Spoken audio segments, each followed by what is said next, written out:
Welcome to our talk show. In this channel, we try to learn lessons from different leaders and influential people in the world.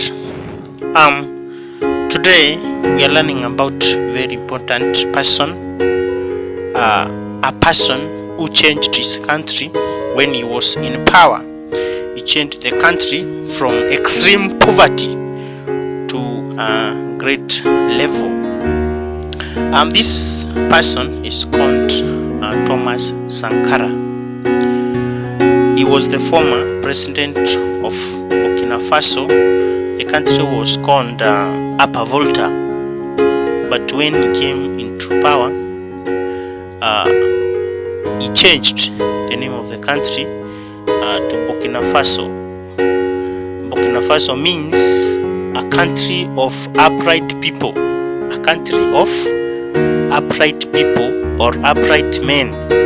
That's how he changed the name of his country, because this person, as you continue listening to this video, you realize that he was an upright man. Upright men do upright things. That's why he changed the name of his country. Listen to this video up to the end, so that at the end of it you will learn some lessons that will improve your life, that will make you to improve your life and have some knowledge about how leaders behave, how good leaders behave, because we have good and bad leaders. This person, Thomas Sankara, he was born in 1949. He was born in a very poor family, a family of 10 children, but he was the third child. He was born in a very poor family. That is what we have said. Just like any other children in the continent of Africa, most of the children in Africa are born in a very poor background.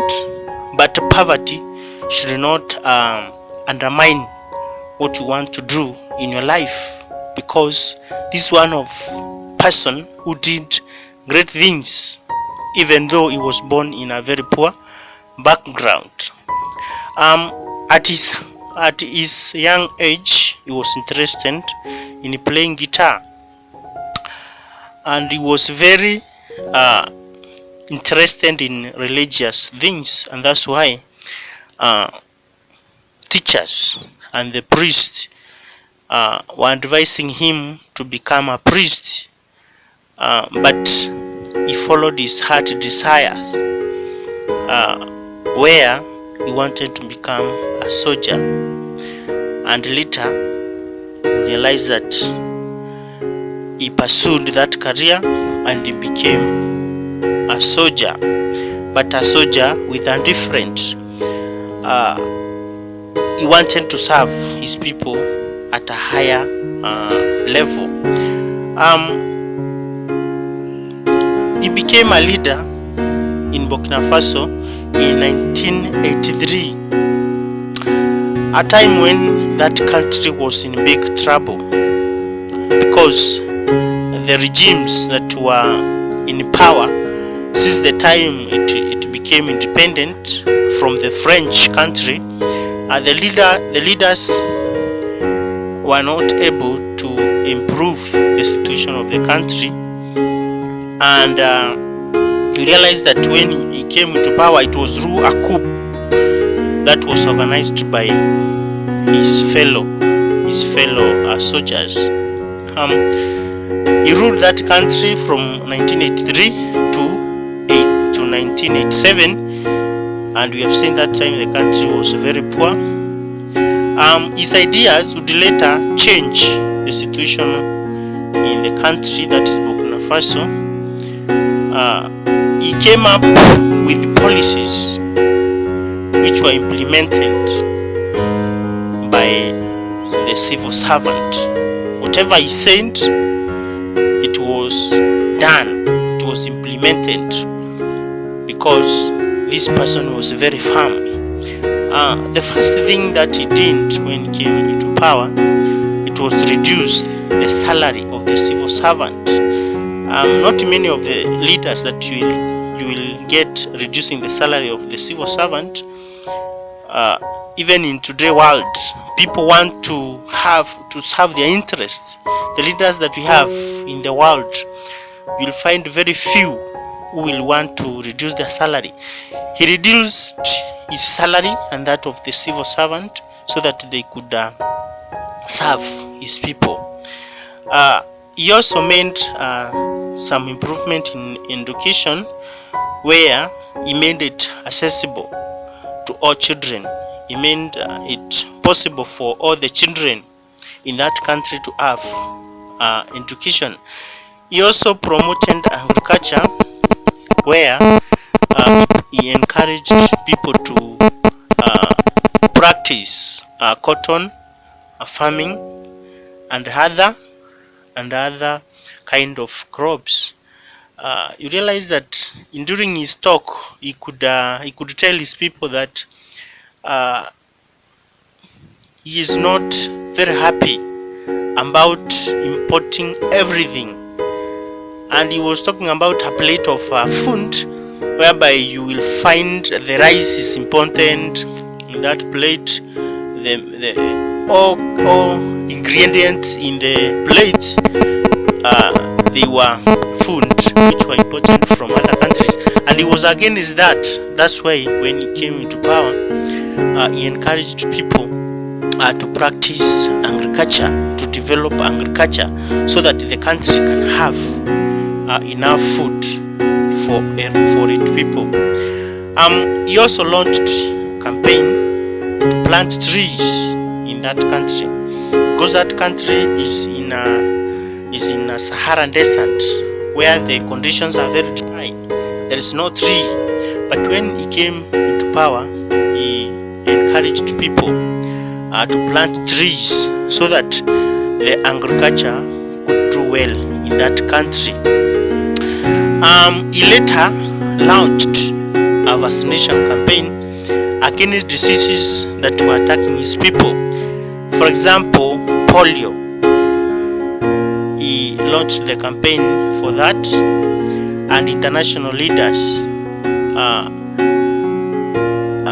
were happy about that. He also encouraged sporting activities among his people, because he could say a good brain can only be accommodated in a healthy body.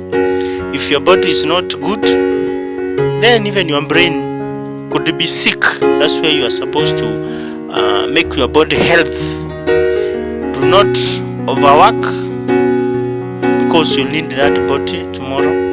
Treat your body well, eat well, balanced diet. Be a person of good health so that you can accommodate a smart brain. A smart brain will take you where you want in your life. If your body is not well, then your brain will not be well. He challenged African leaders to serve the interests of their citizens, other than enriching themselves with the public resources. We realize that in African countries, leaders want to use the public resources to enrich themselves, to accumulate wealth. In fact, that's why some of the African countries, they are very poor. People cannot even afford two meal per day. Some are eating one. Others are very poor. They can't even afford that one. They are surviving on water. That's why we are talking about leaders serving the interests of their people.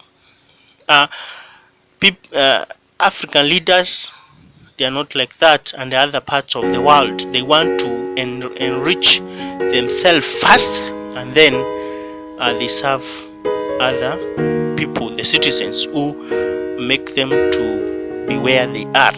He cautioned African leaders to taking debt from colonial masters. He was much concerned on high interest they had to pay. You can see he was very African, pan-African leader. He was very interested in Africa. That's why he challenged African leaders. He challenged African leaders to make their continent autonomy by developing agriculture and promote local industry. He wanted African people to have enough food. He wanted African people to have industries that can employ people. You realize that this person in his country, there was food that was produced in that country, and that's why at the UN summit he could encourage other leaders to do that. Other than import food, make their people to produce food and the continent to become autonomy. He was the first African leader to consider a girl child as important as a boy child. It was a time when the education for the girl child was not taken as important as that of boy child. Girl child was required to stay at home while the boy child goes to school. But when he came into power, he encouraged a girl child to go into school and study just like the boy child. He also promoted girl child. We have seen that. He fought for their welfare. He fought for the welfare of the girl child, whereby he was talking about the pregnancy. He was asking, why is it that the boy child can make the girl pregnant, but the girl child will be sent out of the school and the boy child be left in the school to study? He was concerned that a boy child can impregnate even 10 girls but still be in school. He was against that. He also appointed some women in leadership positions in his governance. He encouraged women leaders, and he also worked with them. He was the first one in Africa to appoint some in government. He also encouraged others to become soldiers. You realize that most of the soldiers who served under his regime, they were girls. He said that at no time should a girl child to be considered lesser being than the male child. Now let us move to lessons that we learn from him. We want to see what can we grab from him. Number one, we should consider others. Whenever we are dealing with people, we should consider their interests, especially leaders. You should consider that these people, they elected you there in that position. They elected you to serve them, and they serve their interest first. Do not become a leader to accumulate wealth while your people are suffering. All leaders should follow that example, especially at this time when leaders want to take advantage of the public and enrich themselves. Number two, the lesson that we learn from Sankara, number two, is that both gender have perfect abilities. At no time should a woman be considered lesser than a male child. Both gender are important. That's why you realize that in this world, without women, men cannot live alone. They need women. Women are very important in the society, and men should not consider women as lesser being, or they should not consider them to have faulty mental abilities. They should consider them as powerful as they are, but they should, any gender should take the responsibility.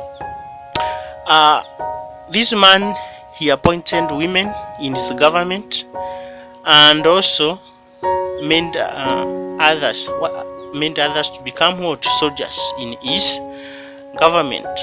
So he believed in women, he believed in their power, he believed in what they could do, he believed that their mental abilities, their physical abilities, their strength are as important as that of man, and they can perform as better as men.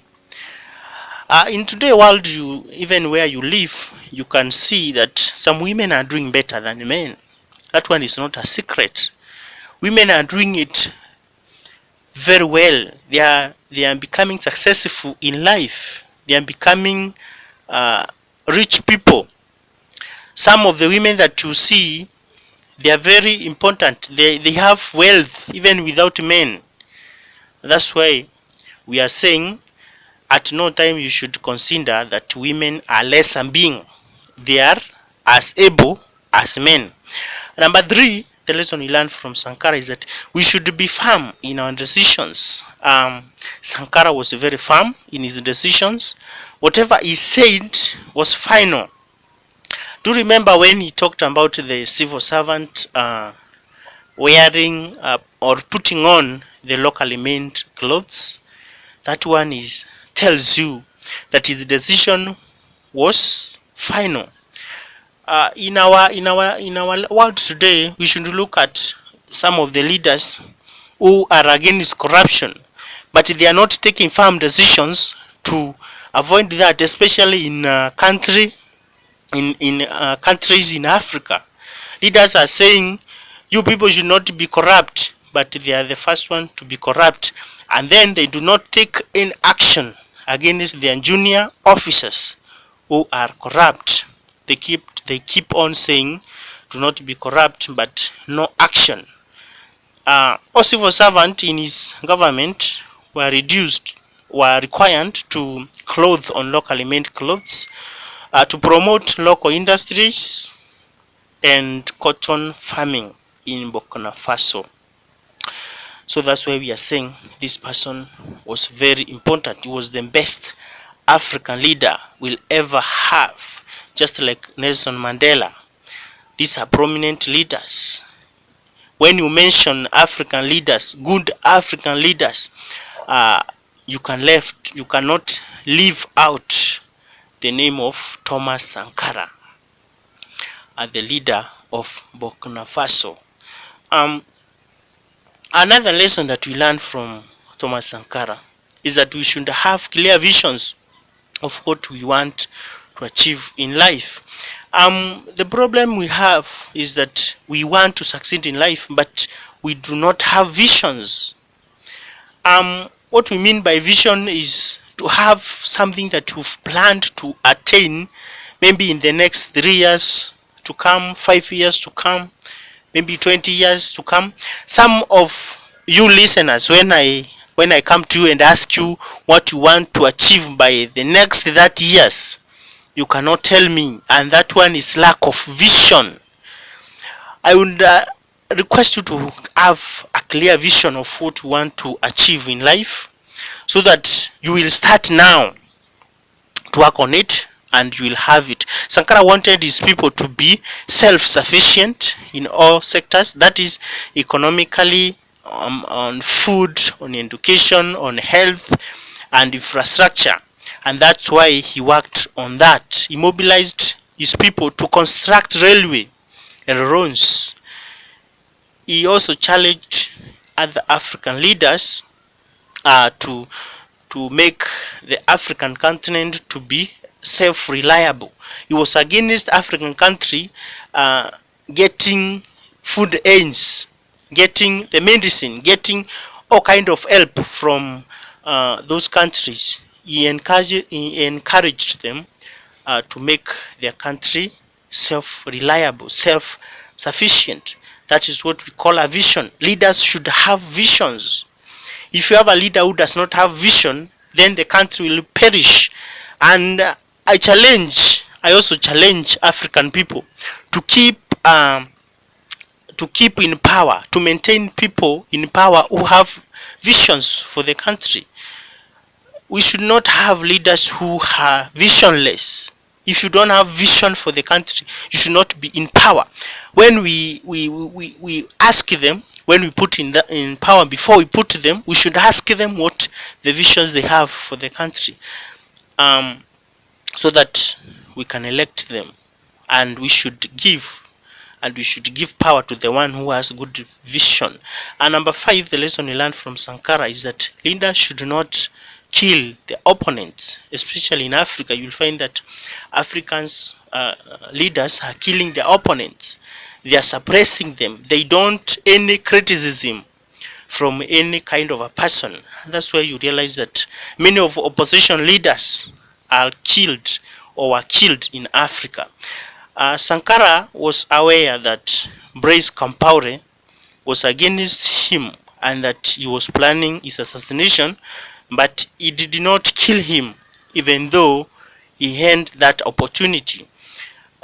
This is a kind of a person who could know that you are planning against him, but he just kept quiet. At one time he was asked why was he not acting against him by junior officer, but he said he would not want to betray them. These are kind of the leaders that we want. People who have firm decisions and they are not ready to betray their people. They hold their integrity and their ethics to their core, so that they will serve their people. Leaders should come up with ways to solve their differences at any time, because differences will emerge even between great friends. Those are the lessons that we learn from this person. We request you to subscribe to this channel and subscribe to